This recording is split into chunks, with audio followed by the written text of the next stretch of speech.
जारदा ग्राम बुढ़ीजागुड़ी माँ मंदिर प्रतिष्ठा आज अनुष्ठित होउछि एवं बहु पुरातन मंदिर माँ कृपा समस्त भाव था। आज जो भाव में ग्रामवासी मैंने मत पाछोटी आणले स्नेह श्रद्धा निकट में चिर ऋणी। निश्चित भाव में ये अंचल और ये मंदिर कि भाव में आगामी दिन में अधिक उन्नतिकरण हो पार से दिगरे दृष्टि भगवान विष्णु मंगलं मधुसूदन मंगलं पुंडरीकाख्यो मंगलं गरुड़ध्वज माधव माधव विष्णु माधव माधव हरि स्मरन्ते सदा नित्यं सर्वकार्येषु माधव। प्रसीद विश्वेश्वरी पाहि विश्व त्वमीश्वरी रे विचराचरस्य सर्वमंगलमंगले शिवे सर्वार्थ साधिके शरण्ये त्र्यंबके गौरी मा नारायणे नमस्तुते। जय नमो नमः। मुझे पंडित मनोरंजन शतपथी आमे 5 जन पंडित ये मंदिर को आसीचु नूतन मंदिर प्रतिष्ठा करिया पाई।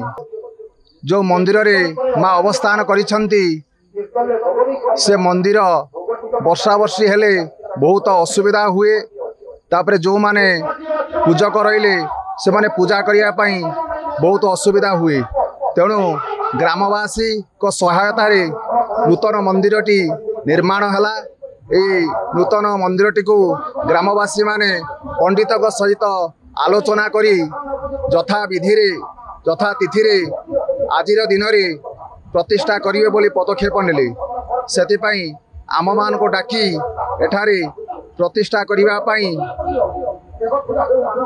आमको निमंत्रण कले। प्रतिष्ठा भल भाव में चली आख पाख ग्रामवासी सहायता रे आज यही परिवेश उत्सुरमुख होती कही मोर वक्तव्य शेष करुच्ची। जय माँ बुढ़ीजागुड़ी दिव्य नमः।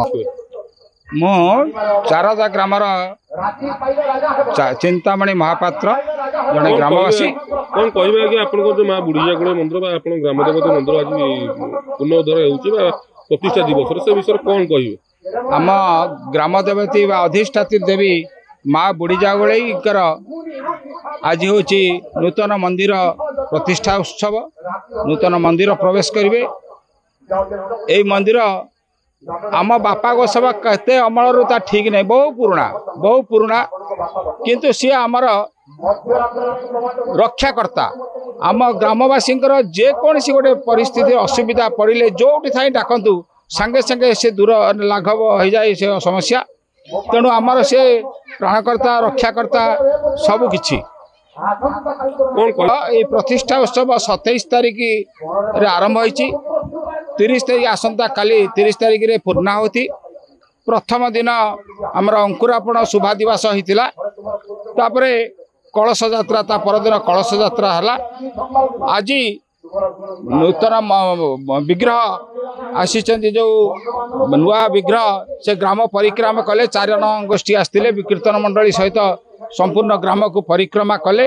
आसंता काली माँ मंदिर प्रवेश उत्सव पूर्णाहुति आमर प्रत्येक दिन प्रतिदिन गाधुआ माने 2 टाइम दिन रे एवं राति रे 700 दिन रे 700 राति रे 700 लोकों पाई होतला।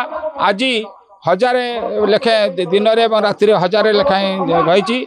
आसंता काली दिन रे 1000 राति रे 2000 लोकों पाई व्यवस्था होईची।